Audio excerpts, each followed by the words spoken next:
Kevin ne comprend pas. Il vient encore de se disputer avec Jessica. Mais pourtant, quelques heures plus tôt, il lui a demandé si elle allait. Elle lui a dit « Oui, oui, ça va ». Et Kevin a cru qu'elle disait la vérité. Oui, elle disait la vérité. Mais à la fin, c'est une femme. Adonis. Adonis regarde le jeune Kevin et lui dit « Tu sais, Kevin, ce n'est pas comme ça que les femmes communiquent. En tout cas, pas comme les hommes. » Adonis, lui, a lu toutes les recommandations de livres que Thomas lui a faites, dans la description. Adonis a étudié la nature humaine. Adonis comprend les femmes. Il a fait des erreurs lui aussi. Mais il a pris les leçons de ses erreurs. Il n'est pas resté sur ses échecs. Il a progressé. Il est devenu un homme. Le plus gros problème que nous avons dans les relations hommes-femmes aujourd'hui, c'est celui de la communication. Le plus gros problème, ce problème qui existe, que nous ne mettons pas, je dirais, sur le devant de la scène, est problématique. Parce que nous partons du principe que les hommes sont comme les femmes. Surtout avec la vague de féministes qu'il y a eu dans les 30, 40, 50, 60 dernières années, où l'homme est égal de la femme, où la femme est égale de l'homme. C'est vrai, dans une certaine mesure, nous sommes tous des êtres humains. Mais d'un point de vue physique, d'un point de vue physiologique, d'un point de vue neurologique, d'un point de vue hormonal, nous sommes différents. Il y a des choses pour lesquelles les hommes sont plus forts, des choses pour lesquelles les hommes sont moins forts. Et j'ai pas le livre sous la main, je pensais l'avoir pris, mais justement en fait, il y a des choses pour lesquelles les femmes vont être très fortes. Multitasking. Il y a des choses pour lesquelles les femmes vont être très faibles. Prendre les décisions. Il y a des choses pour lesquelles les hommes vont être très forts. Force physique. Il y a des choses pour lesquelles les hommes vont être très faibles. Comprendre les femmes. Donc, en fait, je vais donner l'exemple concret dont je veux parler. Un homme, pour séduire une femme, qu'est-ce qu'il va faire? Il va se pencher sur trois choses. Un, son apparence physique, donc son physique. Il va devenir plus musclé, perdre du gras. Il va se concentrer. Ensuite, il va acquérir des connaissances. Il va gagner de l'argent. Il va développer du leadership, une entreprise, un système. Et enfin, il va apporter de la valeur. Il va se positionner dans la hiérarchie de compétences. Il va grimper en statut. Mais toutes ces choses-là, finalement, ce sont des choses extérieures. Car il manque une chose fondamentale, la quatrième chose, qui est la masculinité. La masculinité, c'est l'estime de soi. L'estime de soi, c'est l'image qu'on a à l'intérieur de nous-mêmes. La confiance en soi vient de l'extérieur, c'est la capacité à accomplir des choses bien. Et l'estime de soi, c'est la capacité à se rendre compte qu'on vaut la peine de le faire. C'est intérieur. La confiance vient de l'expérience. Donc, il y a aussi la raison d'être, la mission de vie, le purpose. C'est la deuxième chose de la masculinité. Et la troisième chose, c'est le frame, le cadre. C'est la capacité à rester stoïque, à rester stable émotionnellement, à pouvoir être le roc dans la tempête, surtout dans la tempête émotionnelle de la femme. Car c'est ça la chose fondamentale, la différence fondamentale entre les hommes et les femmes. C'est que les femmes, ce sont des montagnes russes. Voilà, tout ce que tu veux. L'homme, c'est... boum. C'est une mer d'huile. C'est ça qu'un homme doit développer. Parce que lorsqu'il va chercher à gagner de l'argent, améliorer son physique, améliorer son statut, in fine, il le fait pour les femmes. C'est que ce sont des choses extérieures. Et il y a une chose très importante, c'est que les femmes, en fait, en retour, qu'est-ce qu'elles vont faire? Elles vont mettre en avant leur forme physique, mais d'une manière différente. Au lieu de pas seulement de faire du sport, elles vont mettre en avant leurs vêtements. Elles vont prendre des vêtements qui, souvent, ne leur vont pas bien. Et ça, c'est une marque très féminine de l'habit, c'est de mettre des choses qui vont épater les autres, surtout les autres femmes, mais aussi les hommes, et qui vont être inconfortables. Un homme se reconnaît par le fait qu'il porte des vêtements qui lui vont bien. Un homme qui porte des vêtements qui lui sont serrés, qui lui vont pas bien, ou parce qu'il veut faire bonne figure, etc., c'est une femme. C'est un homme efféminé, c'est pas un homme. Ce n'est que mon point de vue. L'autre chose que les femmes vont faire, c'est le maquillage. Le maquillage, je voudrais en parler parce que je voudrais faire une vidéo là-dessus. Déjà, j'ai tout ce qu'il y a dedans. Pendant très longtemps, on a utilisé des substances animales, des graisses animales ou d'autres tissus animaux pour faire du maquillage. Par exemple, je pense il y a aussi des graisses minérales, finalement c'est du pétrole en fait. Donc souvent, moi je considère qu'en fait les femmes qui se mettent beaucoup de maquillage, déjà, il y a un problème, elles ont quelque chose à cacher. Deux, en fait, je me suis toujours dit, est-ce qu'elles cachent leurs imperfections du visage ou est-ce qu'elles les font empirer? Parce qu'il y a tellement de produits chimiques là-dedans qu'au bout d'un moment, ça doit avoir un impact. C'est pour ça que je crée une vidéo là-dessus. Mais il y a quelque chose là-dedans. Une femme maquillage de manière très spécifique. Et quelqu'un qui faisait une remarque, ça je trouvais très intéressant, c'est que c'est du maquillage à l'égyptienne en fait. C'est-à-dire, on va faire les traits comme ça, le trait de l'œil, etc. On va noircir les yeux pour mettre en relief le blanc des yeux. On va mettre du rouge à lèvres. On va mettre du rouge sur les ongles ou d'autres couleurs. Pourquoi les femmes font ça? Pourquoi elles mettent du rouge autour des joues, etc. Parce que c'est un signe de jeunesse. C'est un signe de fertilité, le rouge. Dans certains babouins, lorsqu'une femelle plutôt est fertile, une babouine, elle a ses lèvres du bas qui enflent de sang. Sauf qu'on ne le voit plus aujourd'hui, parce qu'on a des vêtements. Parce que aussi la femme est déconnectée de son cycle menstruel.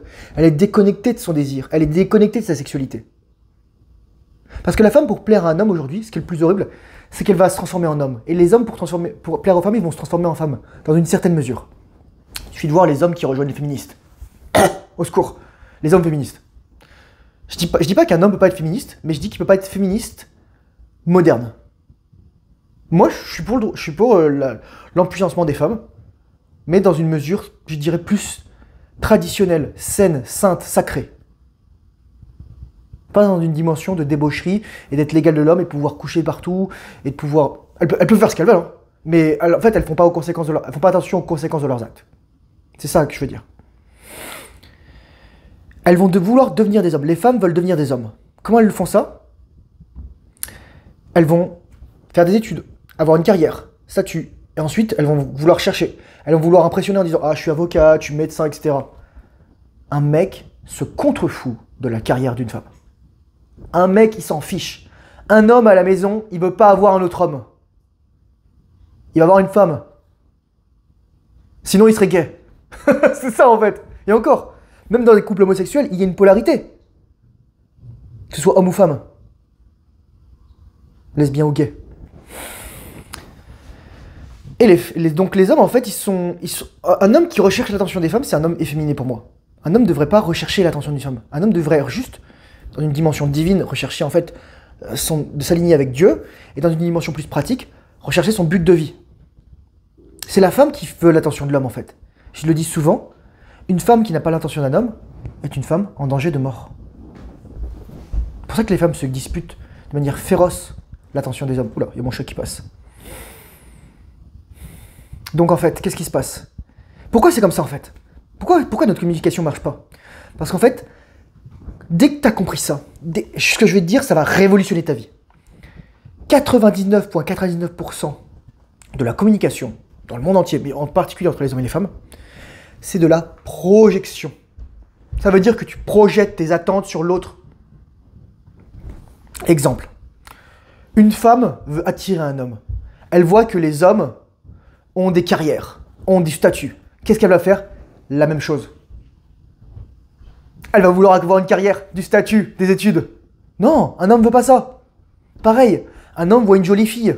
Qu'est-ce qu'il va vouloir faire? Il va vouloir être beau. Un homme ne doit pas chercher à être beau pour attirer une femme. Un homme doit chercher à être beau parce qu'il prend soin de lui. C'est le but et le moyen sont la même chose. Le but, c'est pas l'attention des femmes. Parce que si un homme cherche la validation d'une femme, en fait, dès qu'une femme retire sa validation, l'homme, il est quoi maintenant? Il n'est plus rien. Donc, c'est ça, nous ne sommes que projection.